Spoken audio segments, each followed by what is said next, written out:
Michael Thompson walked his regular route through the abandoned rail yard at the edge of town, stopping occasionally to leave food for the strays he'd been tracking. When he rounded the corner of an old boxcar, the sight of 3 men forcing a wounded German shepherd into a cage made his blood run cold. He intervened, but took a knife to the ribs for his trouble. 8 months later, while reviewing security footage for his new rescue shelter, Michael spotted the same men approaching his property with bolt cutters and guns. What they didn't know would change everything forever. Leave a like and share your thoughts in the comments, along with the city you're watching from now. Let's continue with the story. The wind swept across the vast Montana plains, bending the tall grass in waves that reminded Michael Thompson of the ocean he'd once crossed on a military transport. Pine Ridge wasn't much to look at, a forgotten town of 300 souls clinging to existence after the sawmill closed 5 years back. But the surrounding landscape held a rugged beauty that matched Michael's own weathered exterior. At 35, Michael carried himself with the measured movements of someone who'd seen too much. His broad shoulders remained square despite the weight they carried, his face tanned and lined from years under foreign suns. Only his eyes betrayed him dark, vigilant, constantly scanning for threats that existed now only in his memory. The ranch house sat a mile outside town, a simple structure with peeling white paint and a wraparound porch that sagged slightly on the western edge. Behind it stretched 3 acres where Michael had constructed makeshift shelters from salvaged materials, tarps stretched over PVC pipe, shipping pallets converted to walls, old shed doors repurposed as windbreaks. Not pretty, but functional, like him. Duke watched from the porch steps as Michael loaded food into the bed of his faded blue pickup. The German shepherd's ears perked forward, his scarred muzzle lifting to catch Michael's scent on the breeze. Duke had been the first found half-starved with a broken leg along Highway 12. Now he shadowed Michael's every move, a silent guardian who understood that some wounds couldn't be seen. The nightmares came less frequently now. Michael no longer woke every night drenched in sweat, throat raw from screaming. Duke's steady presence, the weight of him curled against Michael's side, anchored him when the memories of his 3 tours in Iraq threatened to pull him under. The dogs gave him purpose, a reason to keep moving forward after his honorable discharge. Michael's father had trained military dogs, German shepherds just like Duke, until an IED in Afghanistan ended his story too soon. The folded flag on Michael's mantle was the only thing his father had sent home. In town, people nodded politely but kept their distance. They didn't understand why a decorated veteran would choose to live surrounded by damaged animals.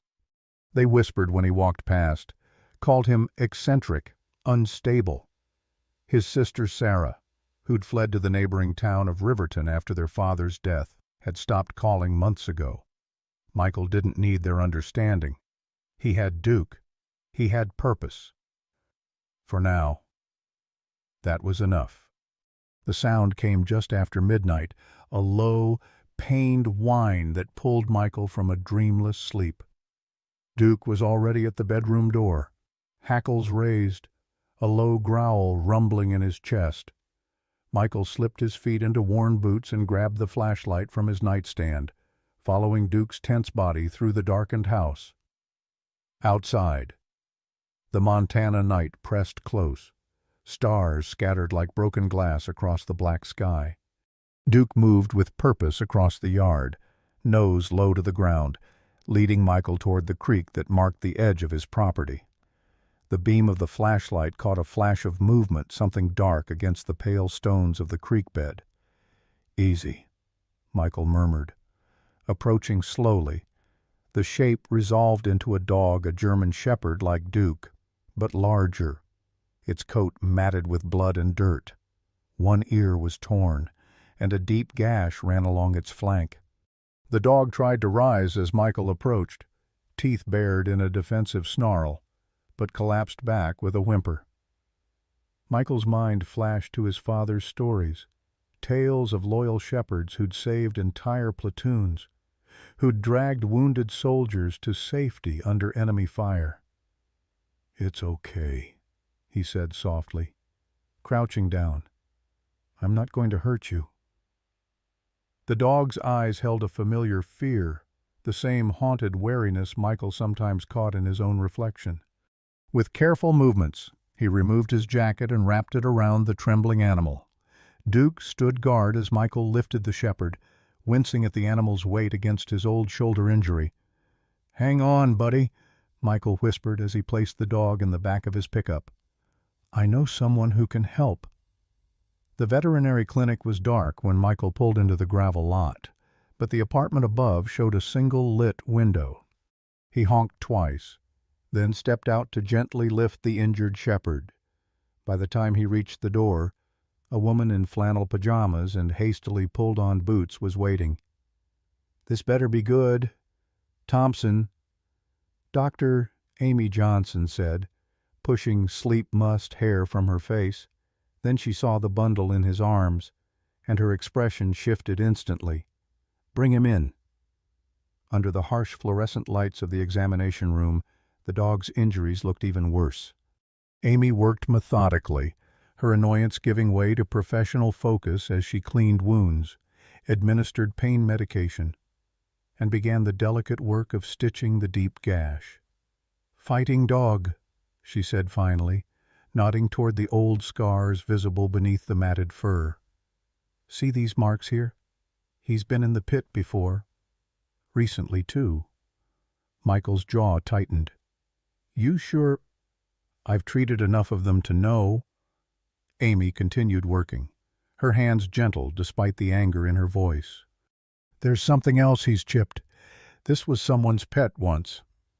The thought of a family dog being stolen, forced to fight for the entertainment of men like those at the rail yard, made Michael's hands curl into fists. His father would have felt the same righteous anger had felt it. During that last mission in Afghanistan when he discovered military dogs being sold instead of brought home. "He needs a name," Michael said as Amy finished bandaging the wounds. She glanced up, a small smile softening her tired features. "Given his odds tonight, I'd say you ought to call him Chance." 3 weeks later, Chance was recovering at Michael's ranch. Still wary, but gradually accepting that food came without pain, and hands approached without striking. The scanner Amy had used identified him as Atlas, registered to a family in Billings who'd reported him stolen 6 months earlier. A family who'd never come to claim him after Michael's call. That same week, 2 more shepherds appeared, one abandoned near the highway, another tied to Michael's mailbox with a frayed rope and no explanation. Word was spreading, somehow, that the Thompson place was a sanctuary. Michael built more shelters, bought more food, slept less. He began to notice a pattern. Most of the strays bore the same fighting scars as Chance. Some still wore chains that had embedded in their necks. All were shepherds or shepherd mixes. All had been abused, abandoned, discarded. That's when Michael made a decision. Instead of waiting for dogs to find him, he would find them. The first rescue mission was simple reconnaissance driving the back roads at dusk, watching for gathering vehicles at abandoned barns or remote properties where noise wouldn't attract attention. Duke sat in the passenger seat, alert to Michael's tension and the familiar smells of fear and blood when they drove past a suspected fighting location. Sheriff Dan Miller caught him parked near the old Fitzgerald property, flashlight scanning the tree line. The cruiser's lights flashed once before the sheriff approached, thumbs hooked in his belt. "Evening, Thompson," Miller said, leaning down to peer through the window. "Little late for sightseeing." "Just looking for strays," Michael replied, meeting the older man's gaze steadily. "Heard you've got quite the collection already." Miller's weathered face remained neutral. "Also heard Mrs. Benson filed a noise complaint about all that barking. And Tom Fletcher says the smell carries all the way to his place when the wind shifts." Michael nodded once. "I'll look into some soundproofing and better waste management." "You do that?" Miller straightened, adjusting his hat. Word of advice. Thompson Pine Ridge isn't big on change or crusaders. Whatever you're doing, keep it legal and keep it quiet. The warning was clear, but it didn't deter Michael. 3 nights later, he followed the sounds of engines and men's voices to an abandoned quarry outside town, keeping to the shadows.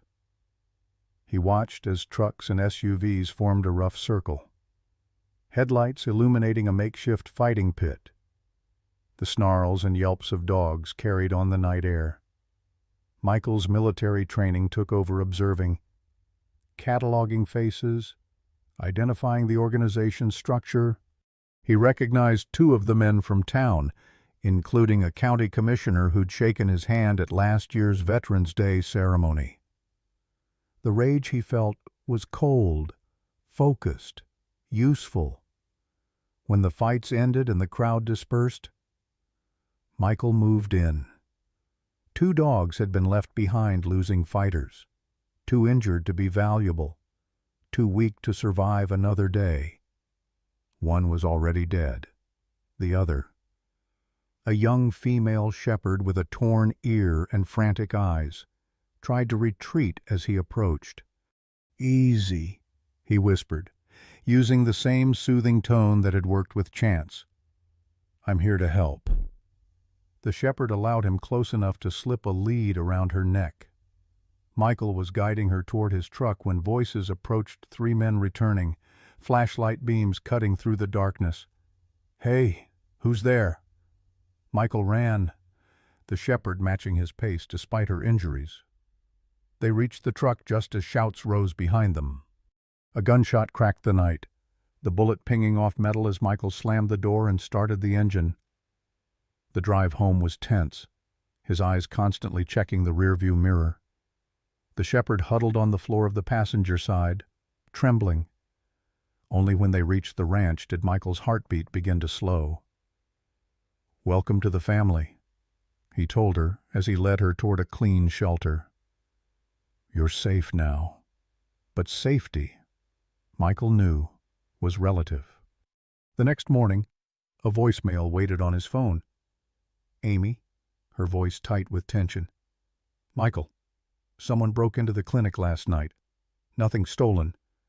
But your file was pulled. They know about Chance, about the chip. Be careful." That afternoon, the Pine Ridge Gazette ran a small story on page 3. Local veteran creates dog sanctuary. Michael might have appreciated the positive press, if not for the photo that accompanied it, a clear shot of his property, showing the layout of all his security measures and shelters.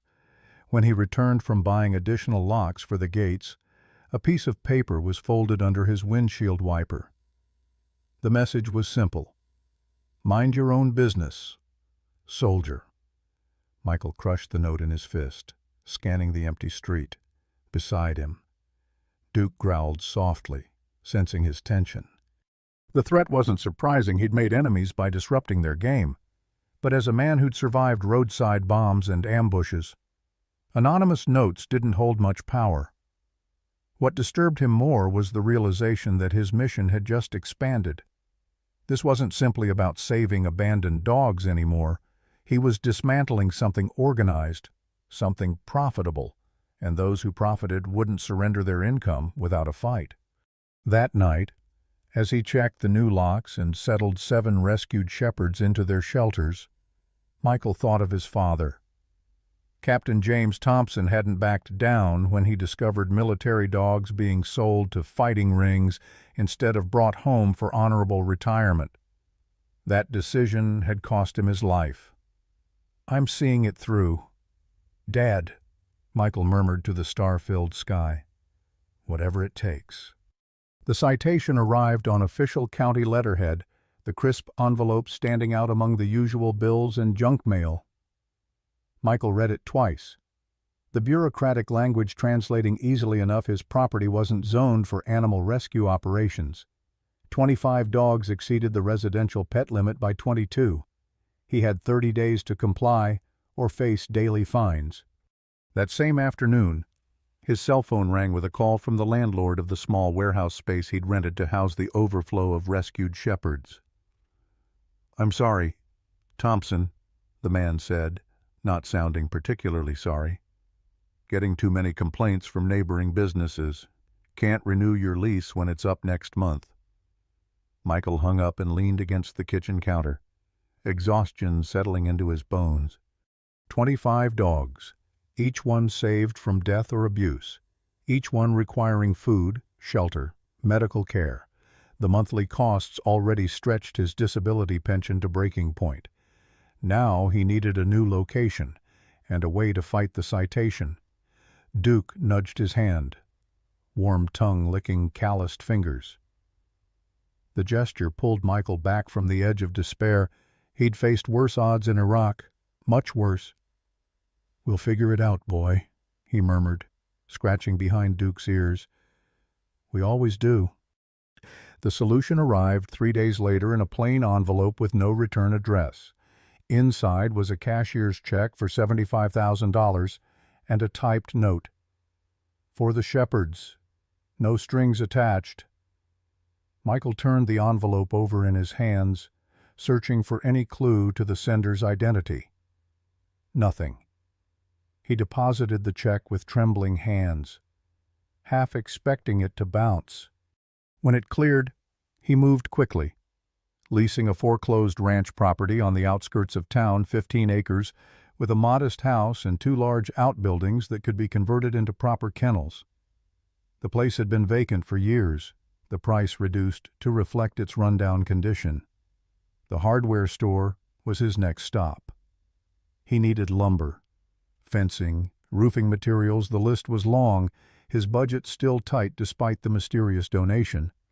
"That's quite a project," said a voice as Michael loaded treated lumber into his truck. He turned to find a woman watching him. Arms crossed over her flannel shirt, she was about his age, with sun-weathered skin and eyes the color of summer grass. "Kennel repairs," Michael replied, not elaborating. "You're the dog rescue guy." It wasn't a question. She stepped forward, offering her hand. "Maggie Williams. I own this place." Michael hesitated before shaking her hand. "Michael Thompson." "I know. Small town." Maggie nodded toward his truck. "You're going to need better screws than those for kennel construction. Dogs can pull those cheap ones right out of the wood." She disappeared into the store before he could respond, returning with a box of heavy-duty screws. "These will hold. Trust me, my Roscoe escaped 3 times before I figured that out." "Roscoe?" A smile softened her features. "German Shepherd mix. Found him behind the store 2 years ago. Someone had used him for target practice." She gestured to the lumber. "I can give you contractor pricing on this stuff. Seems like a good cause." That conversation marked the beginning of a hesitant alliance. Maggie spread the word about Michael's need for volunteers. And to his surprise, people responded. A retired carpenter offered expertise for the kennel construction. A local teacher organized a student volunteer day. Even Sheriff Miller stopped by, ostensibly to ensure the new property met regulations, but he stayed to help set fence posts. "Don't read too much into this," Miller said gruffly as they worked. "Still got complaints about your operation, but seems to me you're trying to do right." The support was unexpected and not entirely comfortable for Michael, who'd grown accustomed to solitude. Still, with the dog count now at 27, he couldn't manage alone. He accepted the help with quiet gratitude, learning to delegate tasks while maintaining his nightly patrols for new strays. 1 month into the renovations, a familiar car pulled into the driveway. Michael straightened from his work, wiping sweat from his brow as Sarah stepped out. His sister looked the same, yet different, her dark hair now streaked with premature gray, her movements more measured than he remembered. "Nice place," she said, taking in the half-finished kennels and fenced exercise areas. "Better than that dump you were in before." Michael set down his hammer. "What are you doing here?" "Sarah." "Maggie called me." She shrugged, looking uncomfortable. "Said you could use some help with paperwork, non-profit status applications." "That's what I do now, accounting for the hospital in Riverton." The siblings stood in awkward silence, 3 years of minimal contact stretching between them. Finally, Sarah sighed. "Look, I didn't come to fight. I came because—" She paused, then reached into her purse and pulled out a creased envelope. "Because I found this when I was cleaning out Mom's things after she moved to the care facility. It's from Dad. His last letter."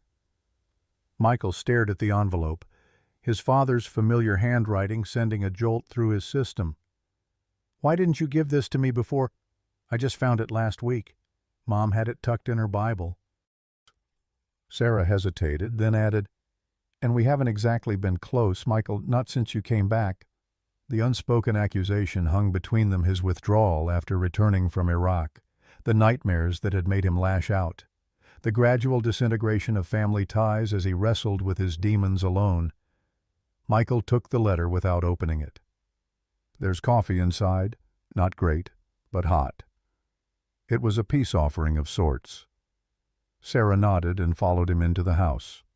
They sat at his kitchen table, mug steaming between them, as Michael finally read his father's last words. Captain James Thompson had written about his mission, about discovering military dogs being sold to civilians instead of brought home for proper retirement. He'd been investigating a particular handler who'd falsified death reports for valuable dogs, then sold them to private buyers.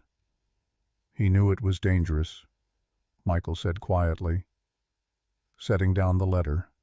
"He was building a case against someone with connections." Sarah nodded. "That's not all. Look at the last paragraph." Michael read it again. "If anything happens to me, there's a man who knows everything, Robert Winchester, my CO. He'll make sure justice is served, one way or another. Tell Michael to trust Winchester if he ever comes calling." "Winchester," Michael repeated, the name unfamiliar. Dad never mentioned him in his calls home. Maybe that was intentional. Sarah took a sip of her coffee. "The official report said Dad died in an IED explosion. Random bad luck. But what if it wasn't random at all?" Michael finished, the implications settling like a weight on his chest. Their conversation was interrupted by barking from outside the alert pattern Michael had learned meant strangers approaching. He moved to the window and felt his blood freeze. 3 men were walking up the drive, and he recognized them immediately, the same 3 from the rail yard incident 8 months ago. "Stay here," he told Sarah, moving quickly to the door. Duke fell in beside him, body tense and ready. The men stopped when they saw Michael emerge from the house. The leader, a thick-necked man with a poorly concealed shoulder holster, smiled without warmth. "Mr. Thompson, heard you got yourself a nice new place. Quite an upgrade for a man on disability pay." Michael kept his expression neutral. "Can I help you, gentlemen? Just wanted to see this rescue operation we keep hearing about." The man's eyes scanned the property, lingering on the security cameras Michael had installed. "Community-minded citizens. That's us. Always interested in local initiatives." "We're not open to the public yet," Michael replied evenly. "Still constructing." The second man, taller and thinner than the first, spat on the ground. "Constructing with whose money? I wonder, seems like a lot of resources for someone like you." The implication was clear. They knew about the anonymous donation. Michael maintained his calm exterior, but his mind was racing. How had they found out? "If you're interested in adopting, you can fill out an application once we're operational," Michael said, deliberately misunderstanding. "Otherwise, this is private property." The leader stepped closer, close enough that Michael could smell stale cigarettes and cologne. "Let me be direct. Thompson, You're interfering in business that doesn't concern you. A smart man would focus on his own affairs. My affairs include making sure no more dogs end up like Chance. Michael didn't back away. The one you knifed at the rail yard? The man's smile vanished. That mutt attacked me. Self-defense. He was chained to a post. A tense silence followed, broken when Sheriff Miller's cruiser turned into the driveway. The men exchanged glances, their posture shifting subtly. "Think about what I said," the leader muttered before turning to leave. "This is your only friendly warning." Miller nodded to the men as they passed, his expression unreadable. He waited until they drove away before approaching Michael. "Problems?" "Just some interested community members," Michael replied, the sarcasm not lost on the sheriff. Miller's eyes narrowed. "That was Gregory Chambers. Runs the biggest construction company in the county. Major donor to every political campaign around. Also owns fighting dogs, though that's not common knowledge." "You know about the fighting rings?" Miller looked uncomfortable. "Rumors. Nothing I can prove yet." "Yet." The sheriff studied Michael for a long moment. "Those security cameras working?" "Yes." "Good. Keep them running." Miller turned to leave, then paused. That new property north of town that Chambers just purchased might be worth keeping an eye on. Lot of construction. Not much building. The cryptic message was clear. Miller was giving him information without officially giving information. It was the closest thing to an alliance Michael could expect from local law enforcement. That evening, after Sarah had returned to Riverton with a hesitant promise to help with the non-profit paperwork, Michael attended the monthly town council meeting. He hadn't planned to speak, but when the agenda turned to nuisance properties and several residents stood to complain about his rescue operation, he found himself walking to the microphone. "My name is Michael Thompson," he began, his voice steady despite the nervous energy coursing through him. "I know some of you have concerns about my rescue work." The council members watched impassively. In the third row, Gregory Chambers leaned forward, a smirk playing at his lips. "What you might not know is why I do this work." Michael paused, gathering his thoughts. "My father trained military dogs, German shepherds that saved countless American lives overseas. When those dogs completed their service, they deserved honor, safety, and peace. Instead, some were sold to people who used them for profit and entertainment, forcing them to fight until they died." A murmur went through the crowd. Michael continued, his voice growing stronger. "Every dog at my sanctuary has been abandoned, abused, or forced to fight. Every single one deserves a second chance, and I intend to give it to them, regardless of who objects." The room erupted in mixed reactions, applause from some, angry muttering from others. Through it all, Michael kept his eyes on Chambers, whose smirk had vanished, replaced by cold calculation.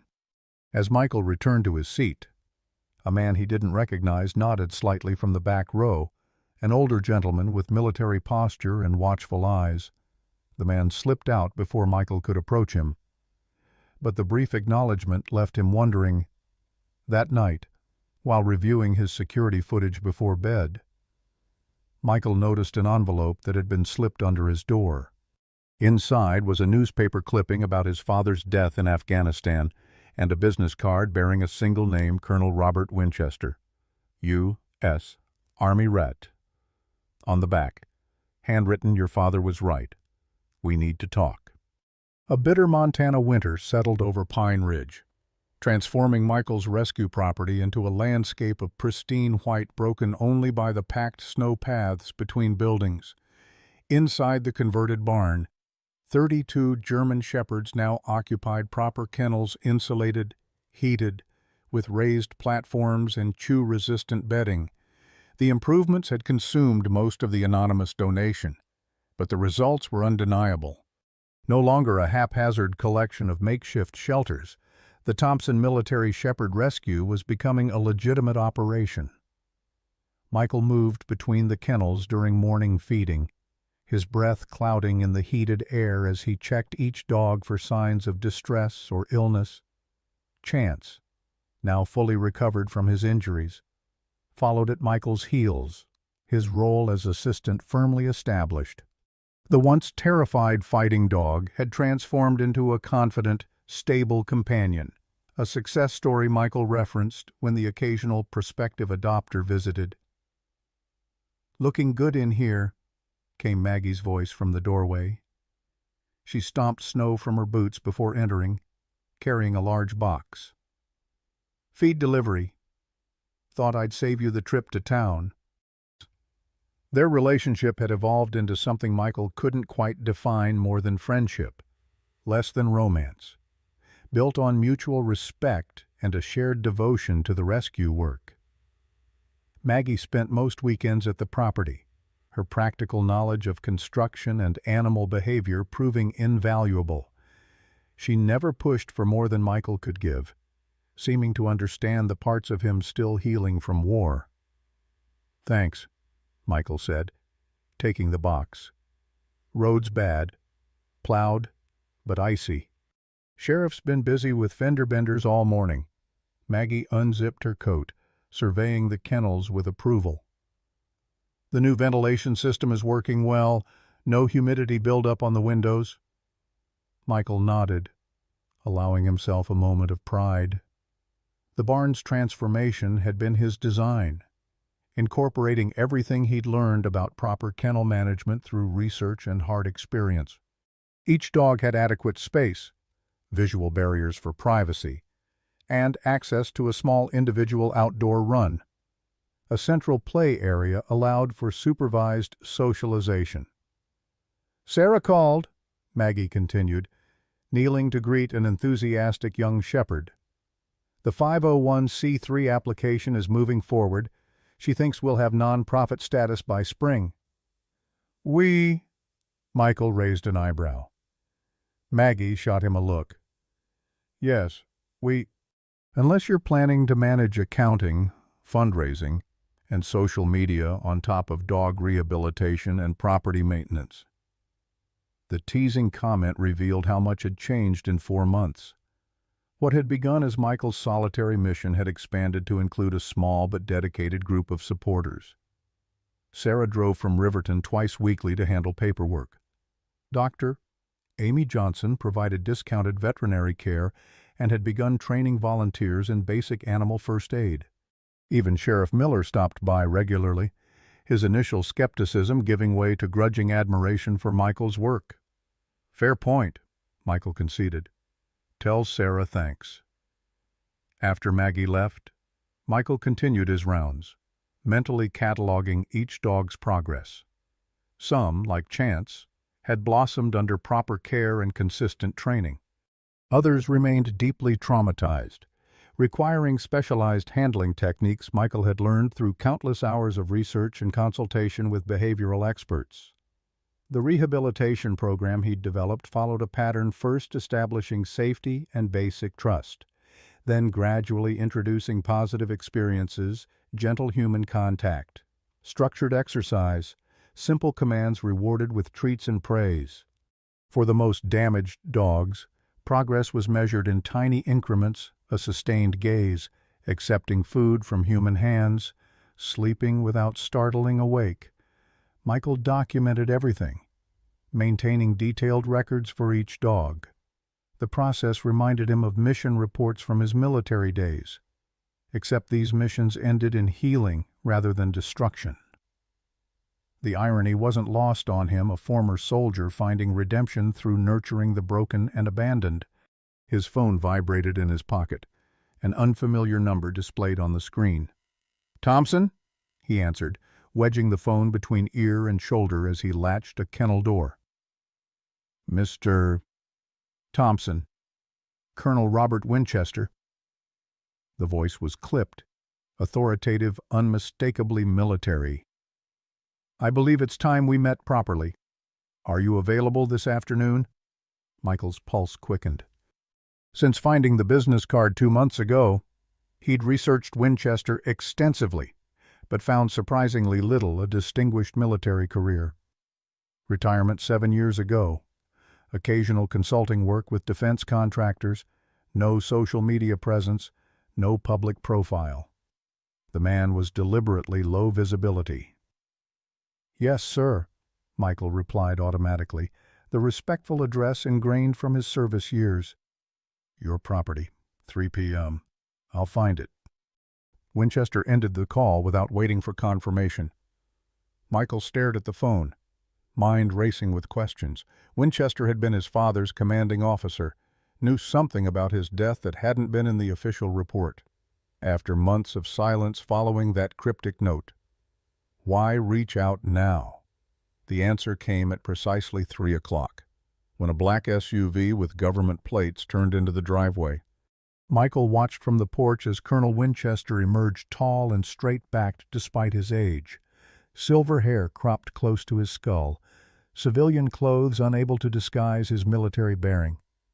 "Captain Thompson," Winchester said, extending his hand as he approached. The use of Michael's former rank was deliberate, establishing a connection. "Colonel," Michael shook the offered hand, noting the firm grip. "Been a while since anyone called me captain. Once earned, never lost." Winchester surveyed the property with an appraising eye. "You've built something significant here. Your father would be proud." The mention of his father sent a jolt through Michael. "You knew him well." "As well as anyone." Winchester's expression remained neutral. "James was under my command for 6 years. Best handler in the unit. Best man, too." Michael led the colonel inside, where Duke immediately approached for inspection. Winchester knelt despite his age, greeting the shepherd with practiced hands. "Belgian Malinois was my specialty," Winchester explained as he examined Duke's scarred muzzle. "But your father always preferred the Germans, said they had more heart." "Why are you here, Colonel?" Michael asked directly. The months of wondering had worn his patience thin. Winchester straightened, his expression grave. "Because what's happening in Pine Ridge is connected to what your father discovered in Afghanistan, and because you've stirred up a hornet's nest, just like he did." For the next hour, Winchester laid out a story that confirmed Michael's worst suspicions. Captain James Thompson had discovered a network trafficking military working dogs valuable. Trained animals reported as killed in action but actually sold to private buyers for security work, breeding, or blood sports. The operation involved contractors, corrupt handlers, and local nationals, all coordinated by someone with significant authority. "Your father was building a case," Winchester explained, his voice tight with controlled anger. "Gathering evidence, following the money. He was close to identifying the American end of the operation when his convoy hit that IED." "You don't believe it was random," Michael said, the pieces falling into place. Winchester's eyes hardened. "The official investigation found no evidence of foul play. I found plenty, but nothing concrete enough for military prosecutors." He paused, studying Michael's face. "After your father's death, I continued his work unofficially. Tracked several dogs to the United States. Some ended up with legitimate security firms. Others disappeared into fighting rings. Like the ones here in Montana," Michael finished. "Exactly like those," Winchester nodded. "When I saw your name in that newspaper article about rescued fighting dogs, I knew it couldn't be coincidence. James always said you inherited his stubborn streak." Michael processed this information, connecting it to his own discoveries. "Gregory Chambers. He's involved somehow." "He's a middleman," Winchester confirmed. "Provides local facilities, handles distribution, Small player in a larger organization, but useful for our purposes. Our purposes. I've spent 7 years gathering evidence on this network. Captain, 7 years watching dogs that served our country being abused and killed for profit and entertainment. Winchester leaned forward, intensity radiating from his weathered features. I'm close to bringing the entire operation down, but I need something concrete connecting Chambers to the trafficking, something that will stand up in federal court. Michael understood immediately. You want me to help you get evidence? You're already in the perfect position. They're watching you, but they don't see me. Winchester sat back. I'm the one who sent you that donation. By the way, call it an investment in justice. The revelation stunned Michael. $75,000 was no small investment. Before he could respond, his phone rang Sarah, her voice tight with urgency. Michael, I just overheard something at the coffee shop.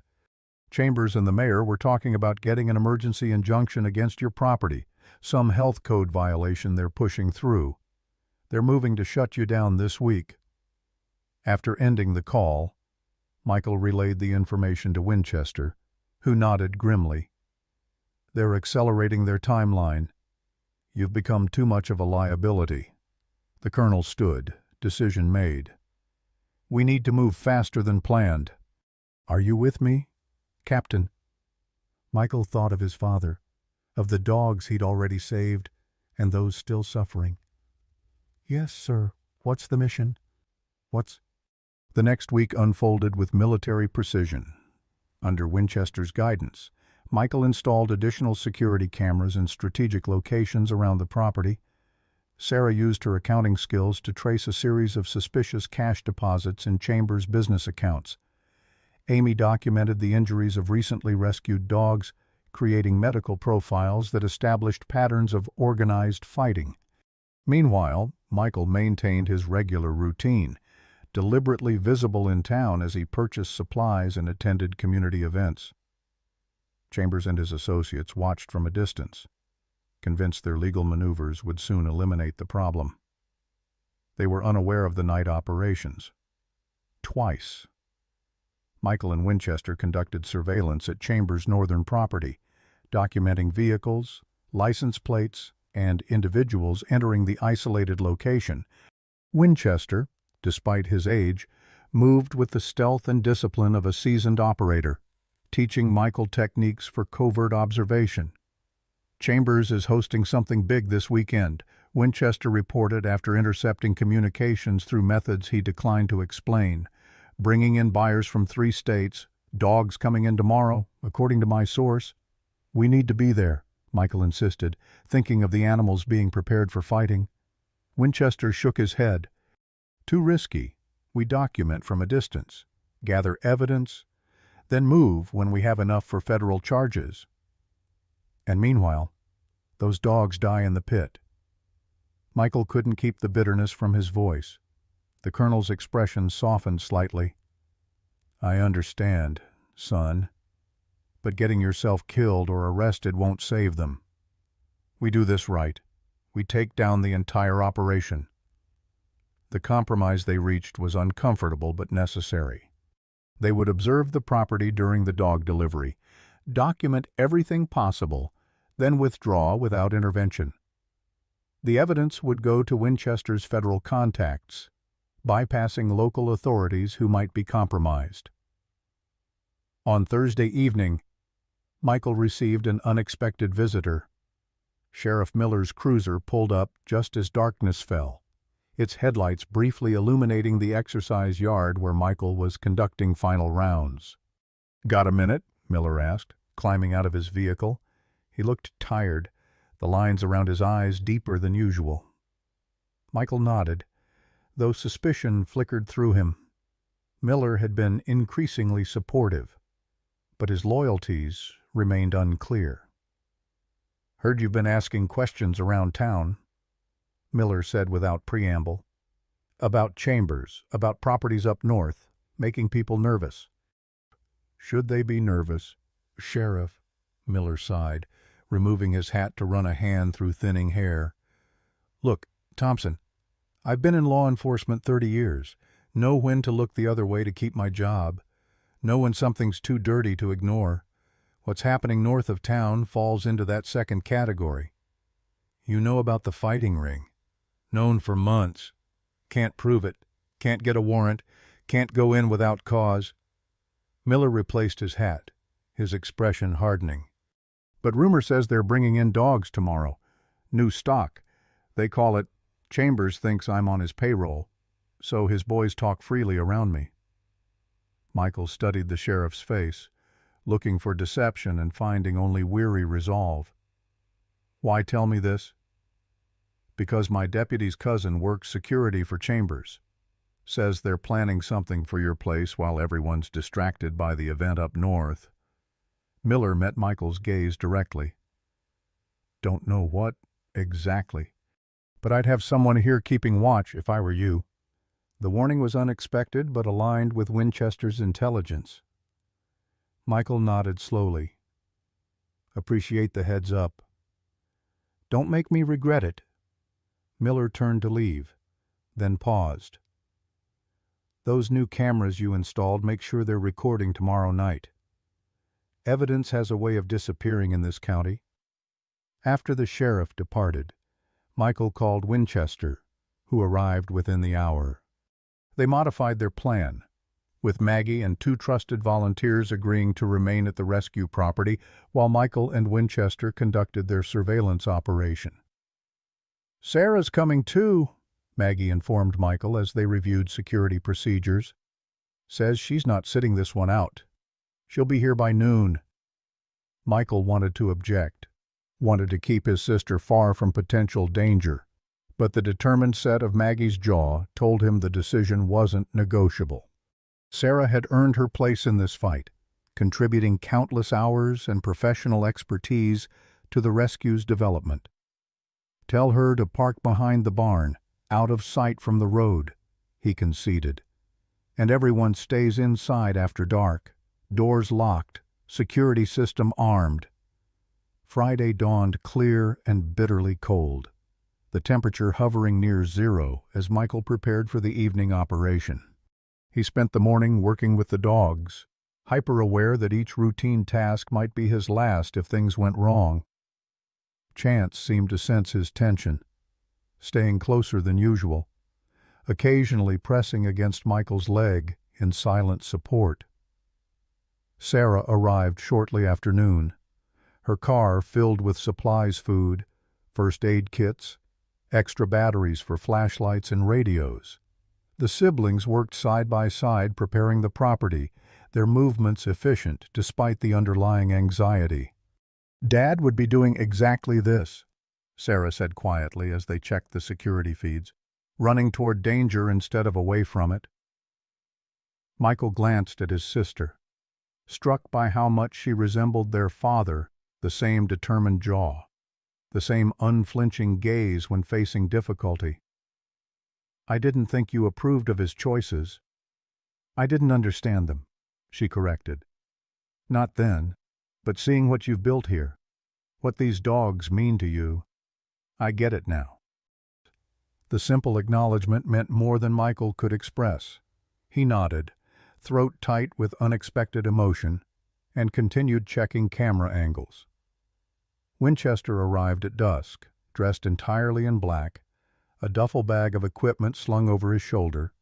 He greeted Sarah with the formal courtesy of his generation, then immediately shifted to operational mode, reviewing plans and contingencies with Michael. "Communication only in emergencies," he reminded everyone. "If you don't hear from us by midnight, follow the protocol we discussed." The protocol was Winchester's insurance policy, a sealed envelope containing all their evidence thus far, to be delivered to specific federal contacts if they failed to return. The colonel left nothing to chance, his decades of military experience evident in every precaution. As Michael prepared to leave, Maggie pulled him aside. In the shadowed entranceway, away from the others, she studied his face with unusual intensity. "You come back," she said simply.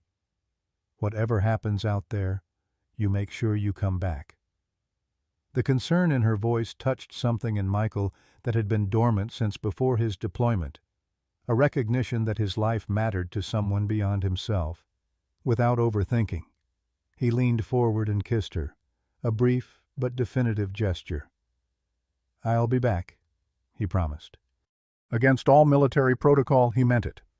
The Chambers property sat 20 miles north of Pine Ridge, accessible only by a private road that wound through dense pine forest before opening onto a cleared area of approximately 5 acres.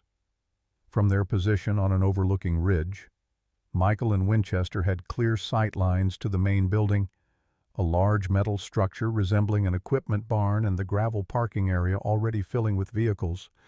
18 cars, 3 trucks, Winchester murmured, lowering his night vision binoculars. License plates from Montana, Idaho, Wyoming, high-end vehicles mostly. These aren't local boys coming for entertainment. These are serious buyers.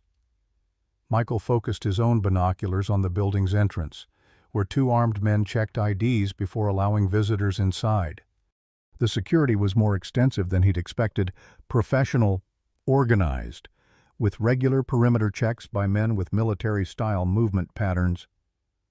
"Ex-military," Winchester confirmed, noticing Michael's attention. "Private security contractors. Most likely Chambers doesn't trust local muscle for an operation this size." For 2 hours, they documented arrivals, capturing license plates and faces with a long-range camera Winchester produced from his equipment bag. The colonel worked with the methodical precision of someone who'd conducted countless surveillance operations, his age seemingly irrelevant once in the field. "Transport vehicle approaching," Winchester said suddenly, tensing beside Michael. "Coming in from the East Access Road." A panel truck with darkened windows appeared, moving slowly along the secondary road that circled behind the main building. It stopped at a rear entrance, where the loading door was immediately raised to allow the vehicle inside. "That's our target," Winchester said, adjusting his position to maintain visual contact. "Dogs being delivered. We need to document the handoff." They relocated quickly, moving through the trees to a position with a better angle on the rear entrance. The bitter cold had long since numbed Michael's extremities, but adrenaline kept him focused as they settled behind a fallen log, cameras ready. What they witnessed over the next hour confirmed their worst suspicions.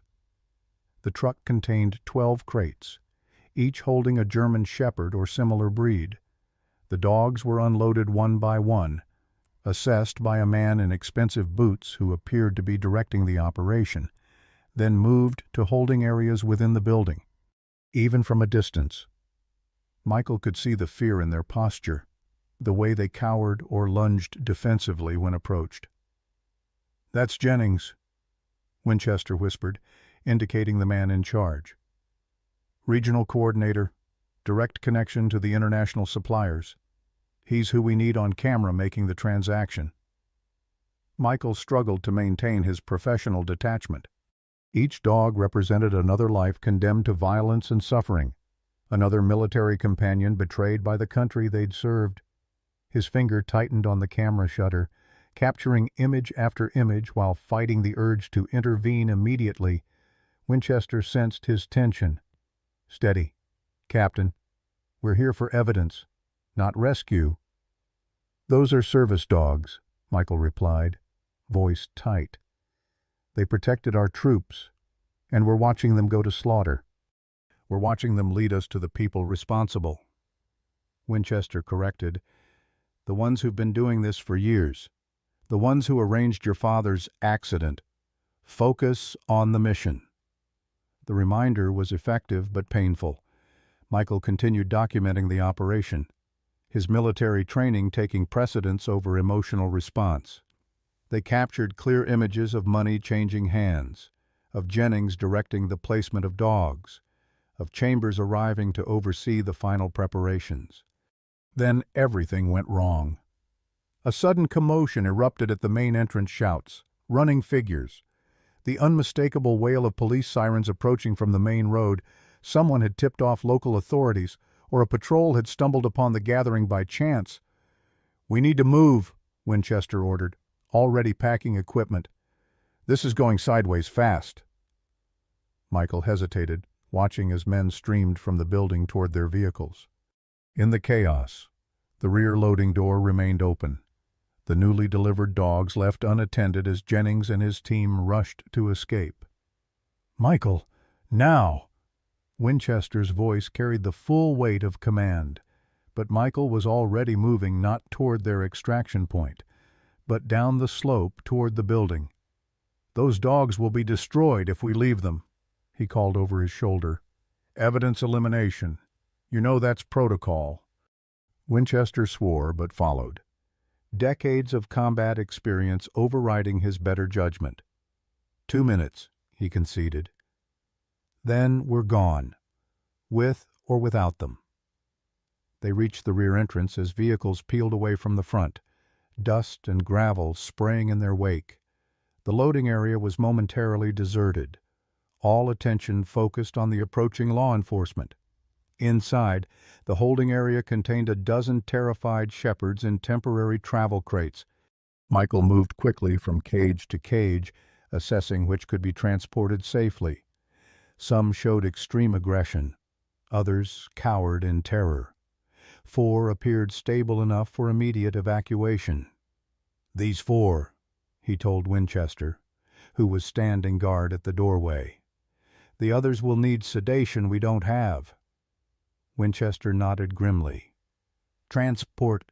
My truck is half a mile east. We can carry 2 each." They worked rapidly, securing makeshift leads around the necks of the 4 selected dogs. Michael spoke continuously in a low, soothing voice, using the techniques he'd developed for newly rescued animals. Against all odds, the dogs responded, perhaps recognizing the military command presence both men carried, perhaps simply desperate for any alternative to their current situation. They were halfway to the tree line, each man leading 2 shepherds, when a shout came from behind them. "Hey! Stop right there!" Michael turned to see one of Chambers' security men, pistol drawn and aimed directly at them. Beside him, Winchester tensed, his hand moving toward his waistband where Michael knew he carried a concealed weapon. "Don't," Michael murmured. Drawing a weapon would escalate the situation beyond recovery. The security man advanced, his attention split between the men and the confused, frightened dogs straining at their makeshift leads. The distraction was slight, but sufficient. When one shepherd lunged suddenly toward a sound in the underbrush, the man's focus shifted for a crucial half-second. Winchester moved with a speed belying his age, closing the distance and disarming the man with a precise series of moves that left him face down in the snow, unconscious but breathing. "Now we run," the colonel said calmly, retrieving his dog's leads, "and hope nobody else spotted us." They reached Michael's truck without further incident, loading the frightened shepherds into the covered bed where emergency supplies waited. As they pulled away on a service road that bypassed the main entrance, Michael could see police lights flashing through the trees, the operation clearly transitioning into a raid. "We got what we needed," Winchester said, reviewing the camera's images as Michael drove. "Faces, transactions, proof of trafficking, plus 4 living witnesses with military chips, if we can access them." Michael nodded, adrenaline still coursing through his system. "And Chambers," Winchester's expression was grim satisfaction.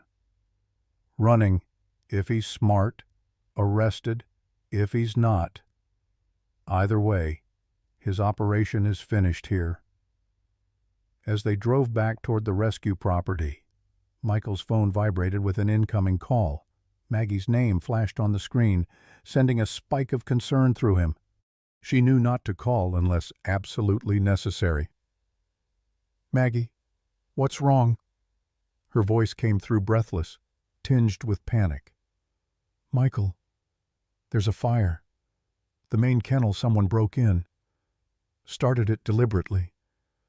We've got most of the dogs out, but the building's going up fast. Fire department's on the way. But we're in trouble here. Michael's blood turned to ice.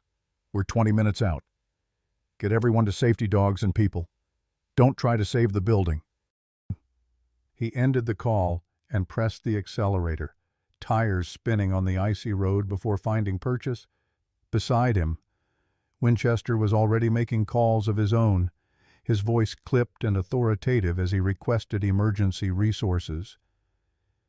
Distraction, Michael said grimly, hands tight on the steering wheel. They knew we'd be watching the northern property. Created a police situation there to flush us out, then hit the rescue while they thought it was minimally staffed. Winchester nodded, his expression hardening. Chambers is smarter than I gave him credit for. Or someone above him is. As they raced through the night, Michael thought of Maggie, Sarah, and the volunteers facing the fire alone. Of Duke, Chance, and the dozens of rescued shepherds who represented years of work and healing.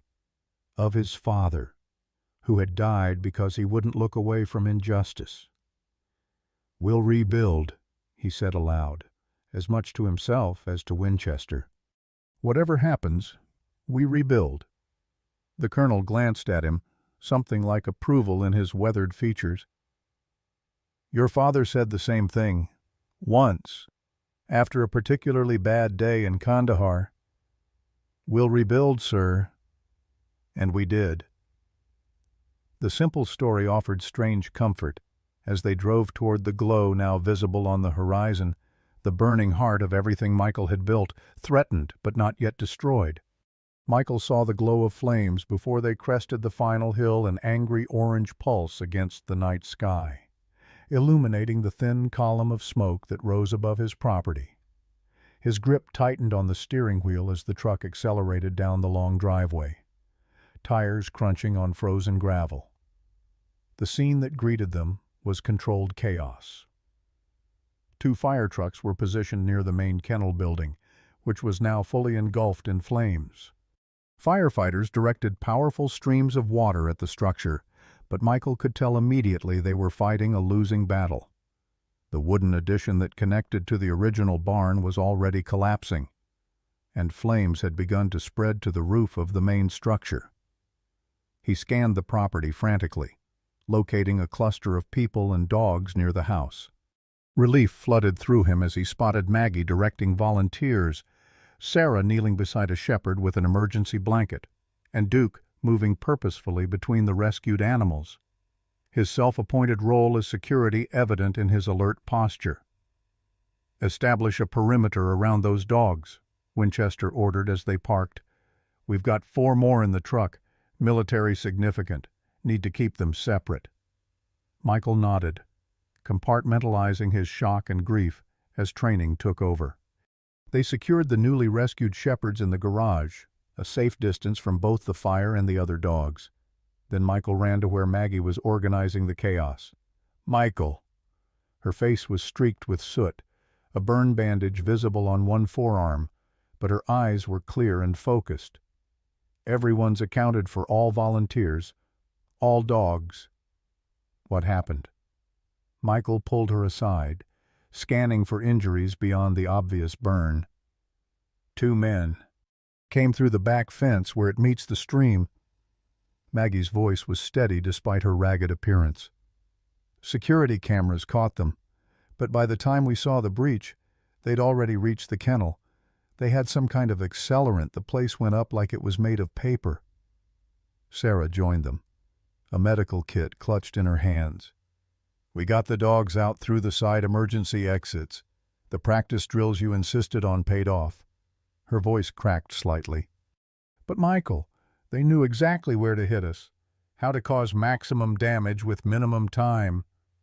Winchester approached, his expression grave. Professionals. Same ones running security at Chambers' operation. Most likely.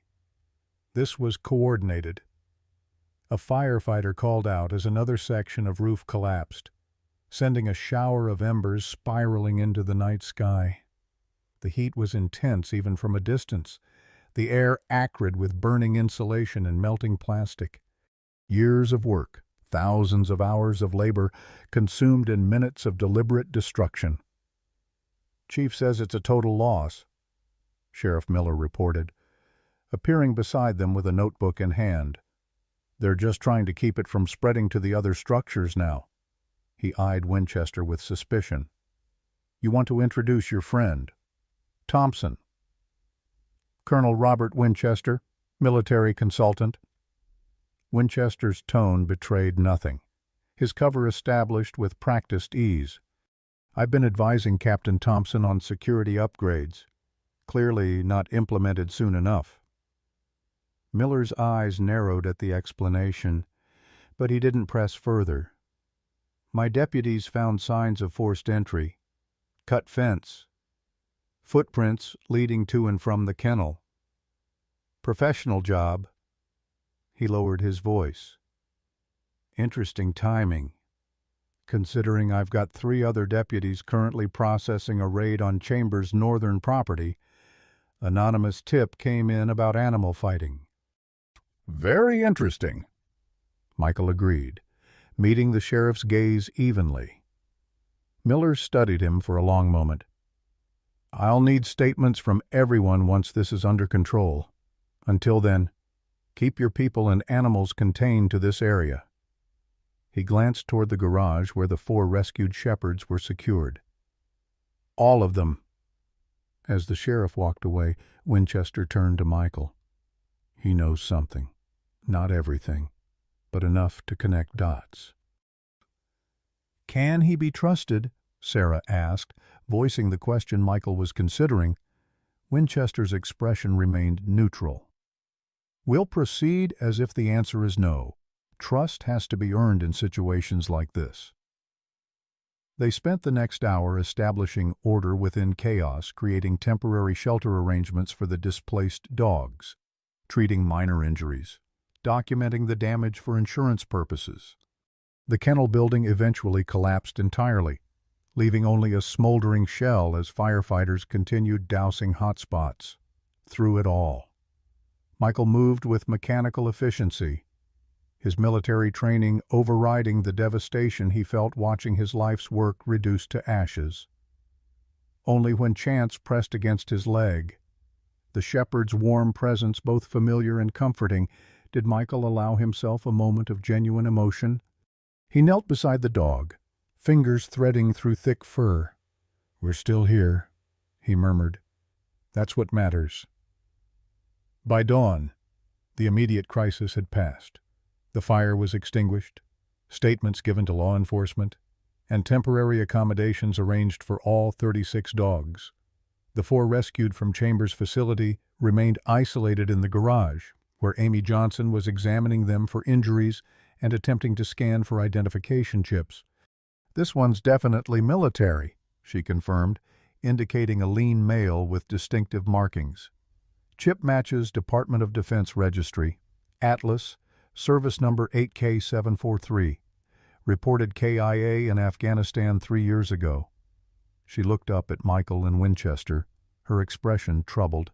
"He's very much alive, and based on these scars, he's been fought extensively."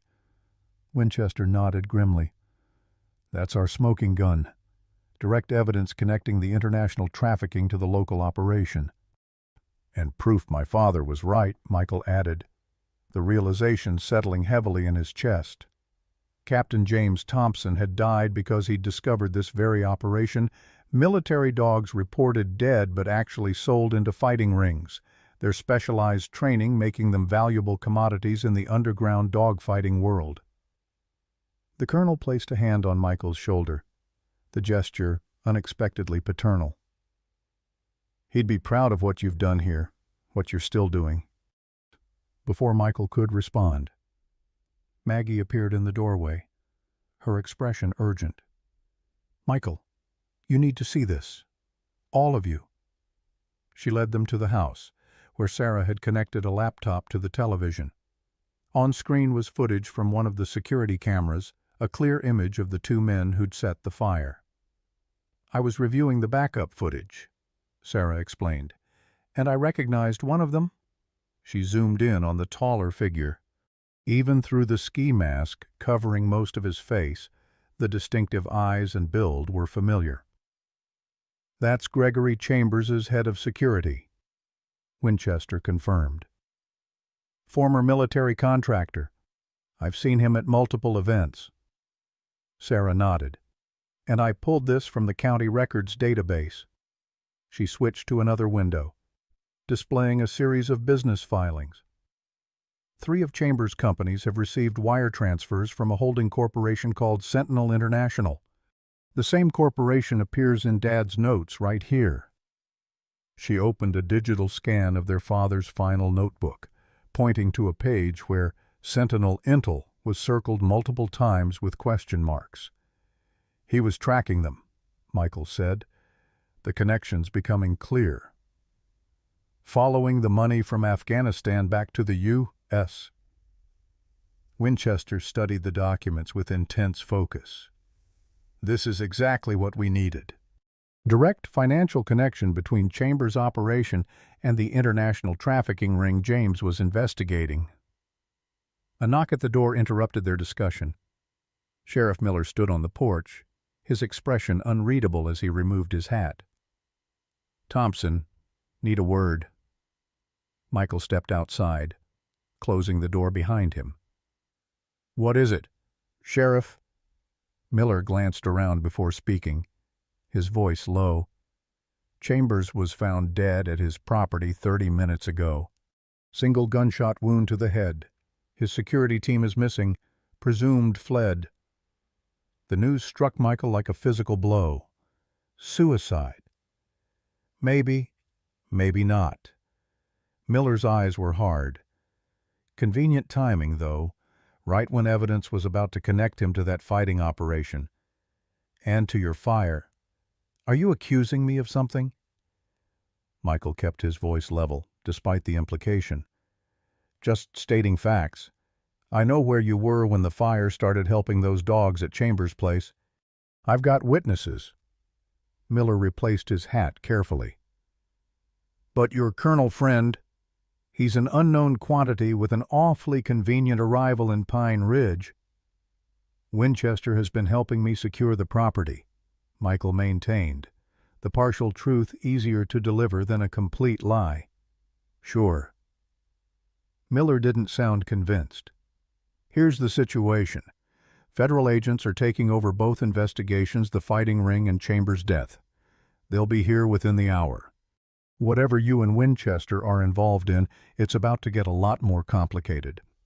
Michael absorbed this information, weighing implications. "Thanks for the heads up. Don't thank me yet." Miller turned to leave, then paused. "One more thing. County commissioners called an emergency meeting. Your property's future is on the agenda. Without that kennel building, you're not in compliance with the permit requirements anymore." The additional blow was almost too much. Michael watched the sheriff drive away, then returned inside to relay the news. Winchester received the information about Chambers with a carefully neutral expression that raised Michael's suspicions. But there was no time to explore them. Federal agents would arrive soon, and they needed to present a united front. "We display full transparency about the rescue operation," Winchester advised, taking command of the situation. "Provide all evidence of the fighting ring and the connection to Chambers, but we say nothing about James's investigation or our suspicions regarding his death. That remains confidential until we know who we're dealing with." "And the 4 dogs from last night?" Amy asked. "Medical rescues." Winchester decided. "Found abandoned near the property. We scan them. Discover the military chips. Express appropriate surprise." The strategy was sound, if morally ambiguous. Michael nodded agreement, though the deception felt uncomfortably close to the tactics used by those they were fighting. Sometimes the mission required compromise, another lesson from his military days that he'd hoped to leave behind. They worked quickly to prepare organizing documentation, securing the rescued dog's area, coaching volunteers on appropriate responses to questioning.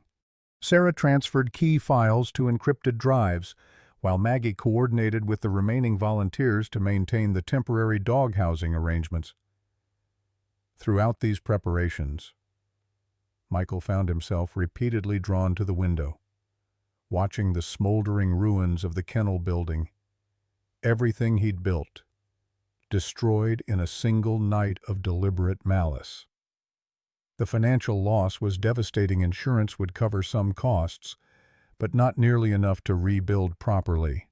Without the kennel facilities, the county could revoke his permits, forcing him to relocate or surrender the dogs. "We'll rebuild," Maggie said quietly, appearing beside him. Her hand found his, fingers intertwining with natural ease. "All of us, together." Michael turned to her, really seeing her despite the chaos surrounding them, the determination in her eyes, the unwavering support she'd offered without demanding anything in return. In that moment, he realized what he should have recognized months ago: she had become essential, not just to the rescue operation, but to him personally. "I can't ask you to take this on," he said, gesturing toward the destruction. "This fight just got much more dangerous." Maggie's smile was tired but genuine. "You didn't ask. I volunteered, same as everyone else here." Before Michael could respond, Winchester called from the doorway, his posture suddenly alert. "Vehicles approaching. Multiple. Not local law enforcement." They moved to the front windows, watching as 3 unmarked SUVs and a tactical van turned into the property, driving with the precise formation that screamed federal operation. Men and women in FBI windbreakers emerged, along with several individuals in plain clothes whose bearing suggested military or intelligence backgrounds. "Remember the plan," Winchester murmured. "Transparent about the rescue, circumspect about everything else. Trust no one until proven otherwise."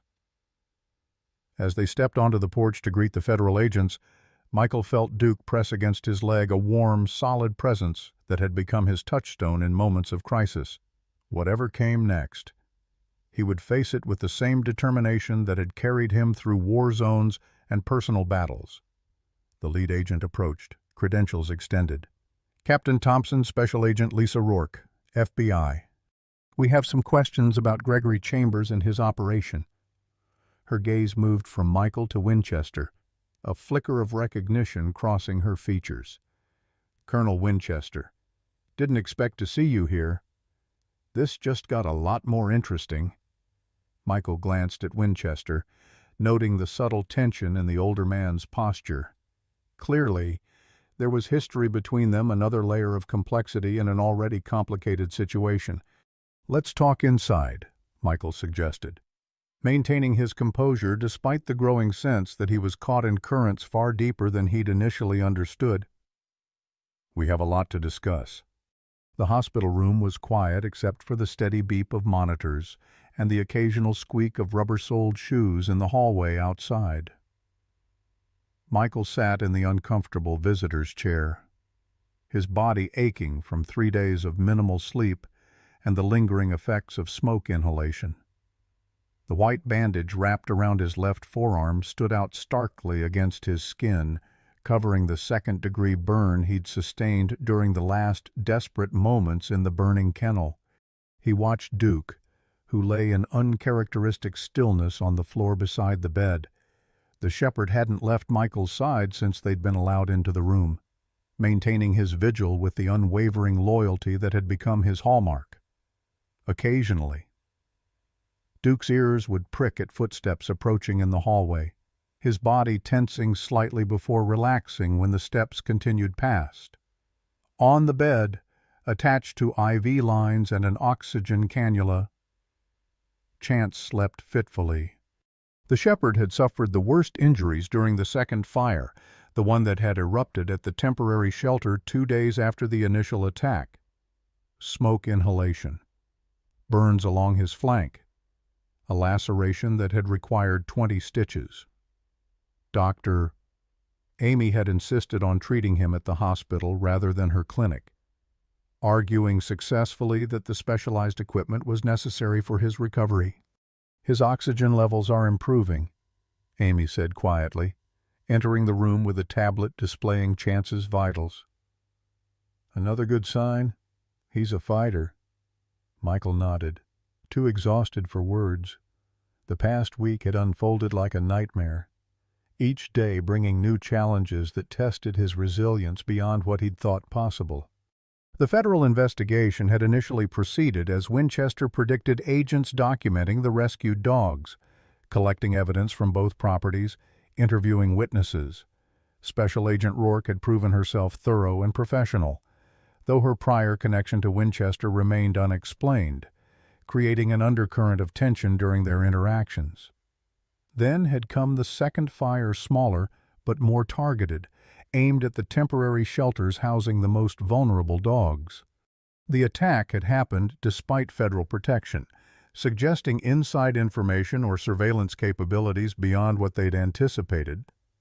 Michael had discovered the fire during his pre-dawn check, managing to evacuate most animals before the structure became fully engulfed. Chance had been the last dog out, trapped behind a collapsed section of fencing. Michael had gone back in despite the flames, finding the shepherd unconscious from smoke. The rescue had cost him the burn on his arm would leave a permanent scar, and his lungs still ached with each deep breath, but he'd made it out with Chance clutched against his chest. "The other dogs?" Michael asked now, his voice rough from smoke damage. Amy set down her tablet. "All stable. Sarah and Maggie have them well organized at the Williams property. The volunteers are working in shifts for round-the-clock monitoring." The mention of Maggie's property brought a small measure of comfort. After the second fire, with federal agents advising evacuation of the Thompson Ranch, Maggie had offered her family's former hunting cabin and surrounding 5 acres as emergency sanctuary. The property sat on a defensible hilltop with a single access road, making security manageable with limited personnel. "Any word from Winchester?" Michael shifted in the chair, wincing as the movement pulled at his injured arm. Amy's expression tightened.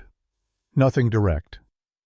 Agent Rourke mentioned he's assisting with a related federal matter, whatever that means."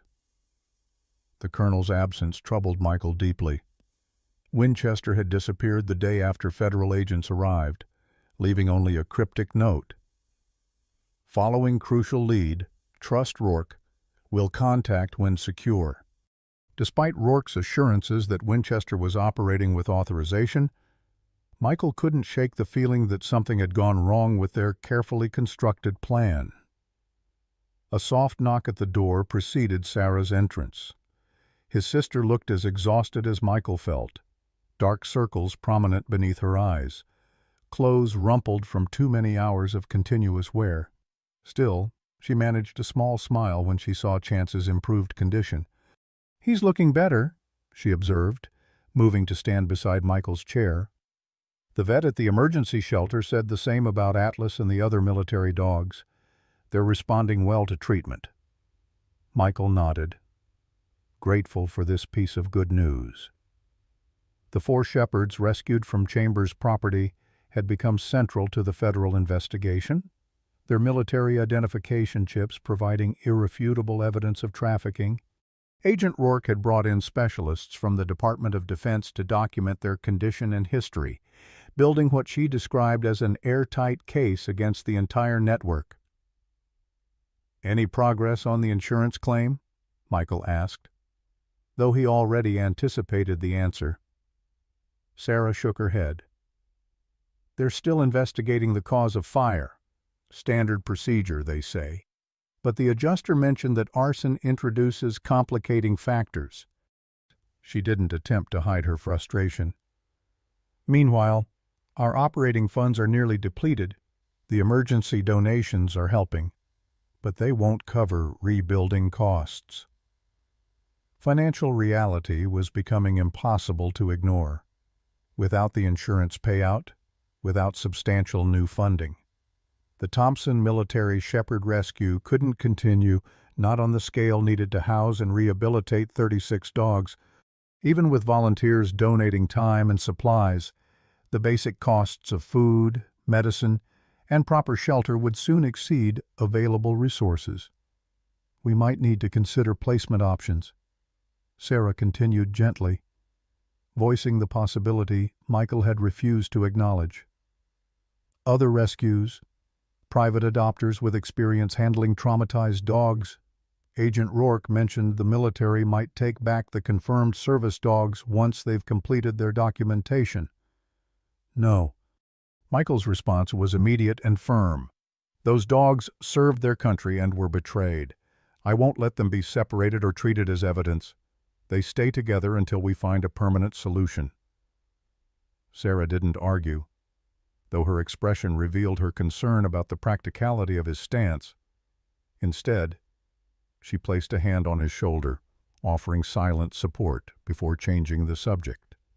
2 more volunteers quit yesterday, she reported. They're worried about the safety risks after the second fire. Can't blame them. The volunteer exodus was yet another blow. From a dedicated group of 15 local supporters, they were down to 6, just Maggie, Sarah, Amy, and 3 others willing to continue despite the evident danger. Most had families, jobs, responsibilities that couldn't be risked. We'll manage, Michael said, the words sounding hollow even to his own ears. A small sound from the bed drew their attention. Chance was awake, eyes blinking slowly as he oriented himself to the unfamiliar surroundings. Duke immediately rose, moving to place his head within view of his injured companion, tail wagging gently in recognition. Michael leaned forward, placing his hand where Chance could see it before making contact. Hey, buddy. You're okay. We're both okay. The injured shepherd's tail thumped weakly against the bed, a small but meaningful response that sent a surge of emotion through Michael's chest. After everything, the fires, the investigation, the uncertain future, this simple connection remained unbroken. Chance recognized safety, recognized Michael as protector rather than threat. Dr. Amy checked vitals, her professional demeanor softening as she stroked Chance's head. He's stabilizing well. Another day here. Then we can transfer him to the regular veterinary recovery area. The moment of hope was interrupted by Michael's phone vibrating with an incoming call. Agent Rourke's name appeared on the screen, sending a ripple of tension through his already exhausted body. Federal calls never brought good news lately. Thompson, he answered, voice clipped. Rourke's response was equally terse. We need to talk. Meeting at your sister's house in 1 hour. Bring no one but family. The line went dead before he could question further. Michael looked up to find Sarah watching him, alarm evident in her expression. What is it? I don't know. He stood slowly, muscles protesting the movement. But we need to get back to the cabin. Now. As they prepared to leave, Michael bent to Chance one last time. Keep fighting, he murmured, a message for the dog and himself alike. I'll be back soon. Outside the hospital, the late autumn sky hung low and gray, snow threatening in the heavy clouds.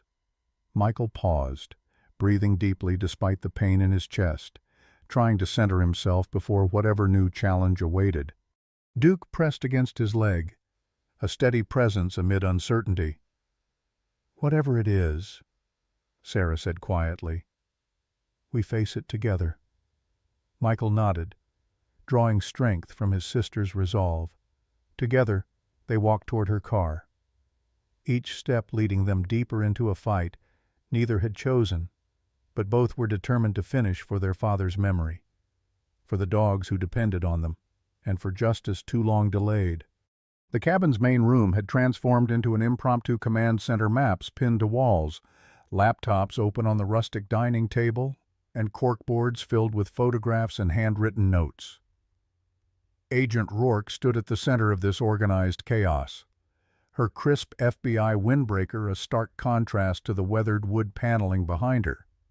Beside her, to Michael's surprise, stood Colonel Winchester, looking haggard but intensely focused. "Captain Thompson," Winchester acknowledged as Michael and Sarah entered. "Good to see you, Vertical." "Likewise." "Colonel." Michael studied the older man, noting new lines of exhaustion etched around his eyes. "Your note was less than informative." "Operational security," Winchester replied without apology. "Necessary given what we've uncovered."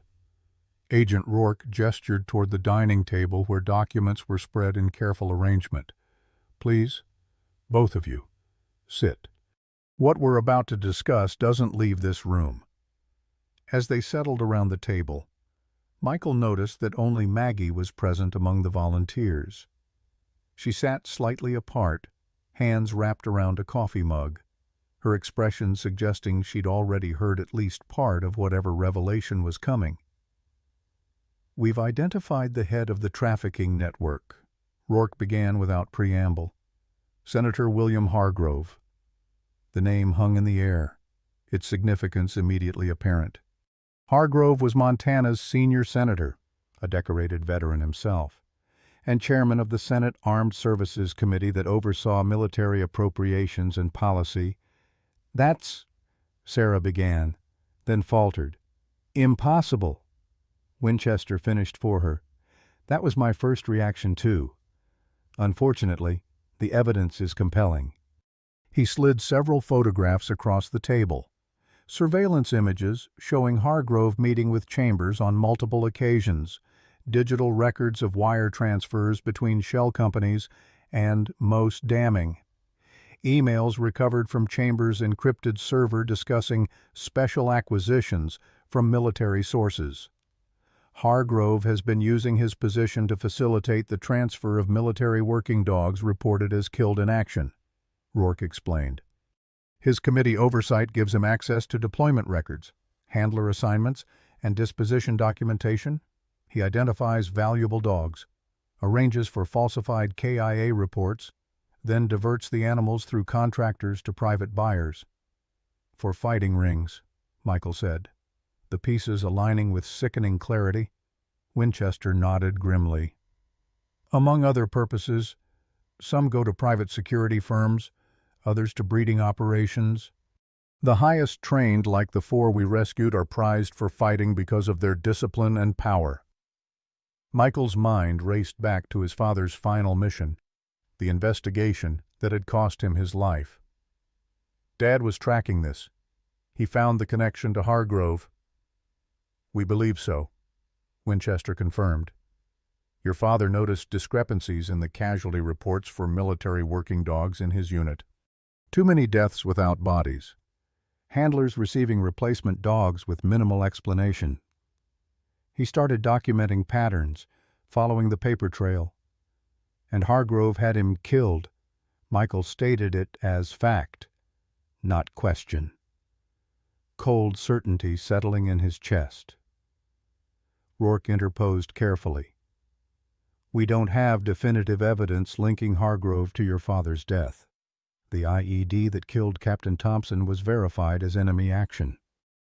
"Convenient enemy action," Winchester added, his tone making clear which version he believed. Sarah leaned forward, her analytical mind engaging despite the emotional weight of the conversation.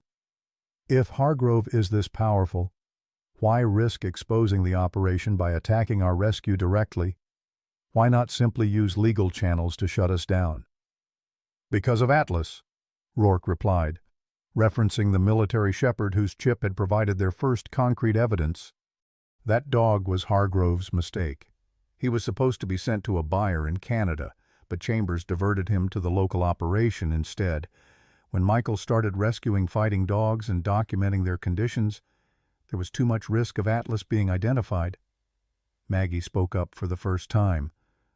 So the fires, the intimidation, increasingly desperate attempts to eliminate evidence and disrupt our investigation.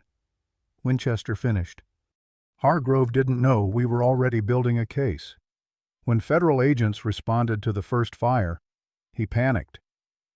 Michael absorbed this information, connecting it to the recent events. Chambers' death. Almost certainly Hargrove's cleanup operation. Rourke confirmed. Professional hit made to look like suicide.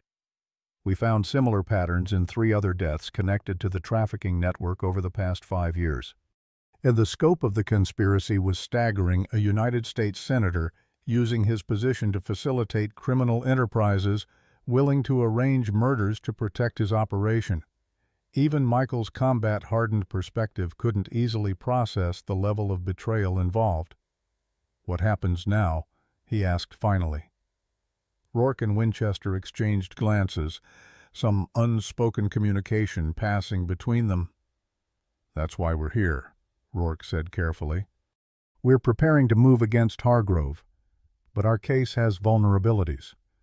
The financial evidence is strong but circumstantial. The emails could be challenged in court.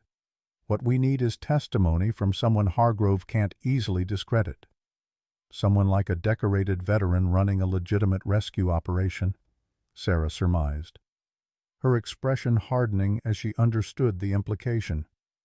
Winchester nodded. "Someone who can connect the dogs rescued from Chambers' operation directly to their military service records. Someone whose father uncovered the initial conspiracy." "You want me to testify against a sitting U.S. senator?" Michael stated flatly. "We want you to help us deliver justice for your father, for those dogs, and for every military handler who's been lied to about their partners' fates," Winchester countered. The room fell silent as Michael considered the request. The logical part of his mind understood the strategic value his testimony would be compelling, especially combined with the physical evidence of the rescued military dogs.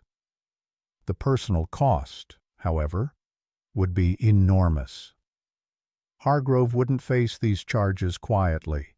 He would deploy every resource to discredit and destroy his accusers. "There's more," Rourke continued, her tone gentler now.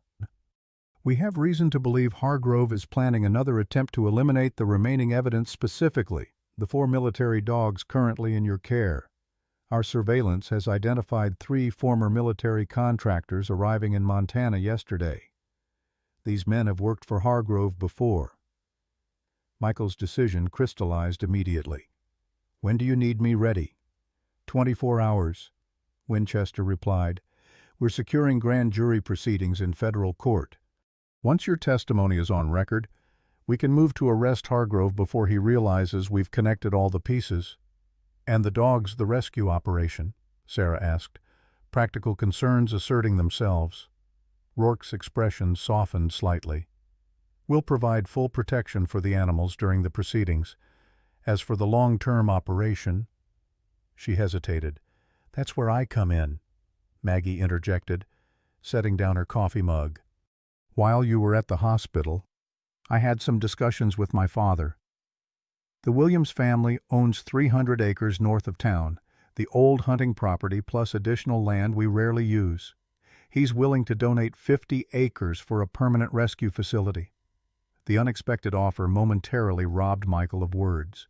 50 acres would provide ample space for proper kennels, training areas, and rehabilitation facilities, far more than his original property had offered. "Maggie, that's not just land," she continued, a hint of color rising in her cheeks. "Dad's construction company will handle the building work at cost, the donations already being processed through his foundation tax benefits and all that."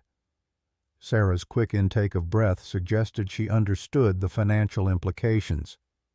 "That solves the rebuilding problem." "But ongoing operational costs are being addressed through other channels," Winchester interrupted, something like satisfaction crossing his weathered features. The Military Working Dog Association has established a special fund for rehabilitating recovered service dogs. Your rescue qualifies as the primary recipient. Given your existing work and specialized experience, Michael stared at Winchester, suspicion forming. You arranged this. The colonel shrugged, not denying the accusation. Let's say I made some calls to people who owed me favors. Your father saved many lives. Thompson, the military takes care of its own even if some individuals like Hargrove betray that principle.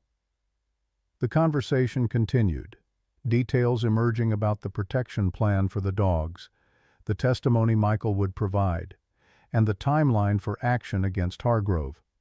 Throughout these practical discussions, Michael found himself struggling with conflicting emotions, gratitude for the unexpected support, determination to see justice done, and lingering grief for his father's sacrifice.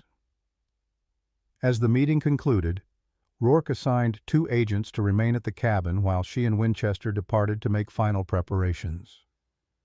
When the room had cleared except for Michael, Sarah, and Maggie, an uncomfortable silence descended.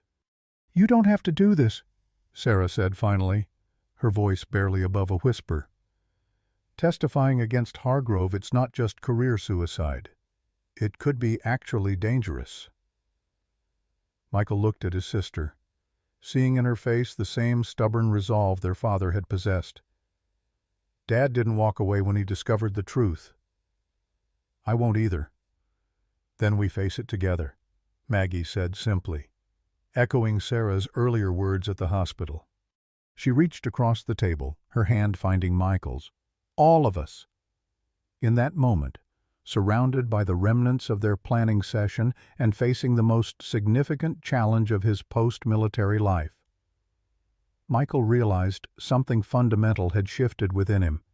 The isolation he'd cultivated since returning from Iraq, the protective walls built around his damaged spirit, had gradually crumbled, replaced by connections he hadn't sought but now couldn't imagine living without. "Together," he agreed, the word carrying the weight of both promise and hope. 1 year later, Michael stood at the edge of the expansive training yard, watching as a group of German shepherds followed their trainers through a series of commands. The December air was crisp but not bitter, the Montana sun casting long shadows across the fresh snow that blanketed the unused portions of the property. Behind him, the newly completed main building of the Thompson-Williams Military Shepherd Recovery Center gleamed with fresh paint, its modern design incorporating all they had learned about creating optimal environments for traumatized dogs. Duke sat at attention beside him, gray now showing around his muzzle but his posture still proud, on Michael's other side. Chance maintained a more relaxed position, his coat fully regrown over the burn scars that would always mark his flank. The 2 shepherds had become ambassadors of sorts, their steady temperaments making them ideal companions when new veterans visited the center. "The Senator Matthews group is arriving in 10 minutes, Sarah called from the main entrance, tablet in hand as she managed the day's schedule. "And the film crew wants to get some additional footage of the therapy sessions before they lose the natural light." Michael nodded acknowledgement, taking a final moment of quiet reflection before the day's activities demanded his attention. The past year had unfolded in ways he could never have predicted during those dark days after the fires, a journey through federal courtrooms, national media scrutiny, political fallout, and eventually, unexpected triumph. His testimony against Senator Hargrove had indeed proven crucial, especially when combined with the irrefutable evidence of Atlas and the other military dogs bearing identification chips that contradicted official death records. The case had expanded rapidly as investigators followed financial trails, uncovering a network that spanned multiple countries and implicated several high-ranking officials in both military and civilian sectors. Hargrove now awaited sentencing on multiple federal charges, his political career destroyed and his considerable fortune depleted by legal costs. But the ripple effects extended far beyond one corrupt senator's downfall.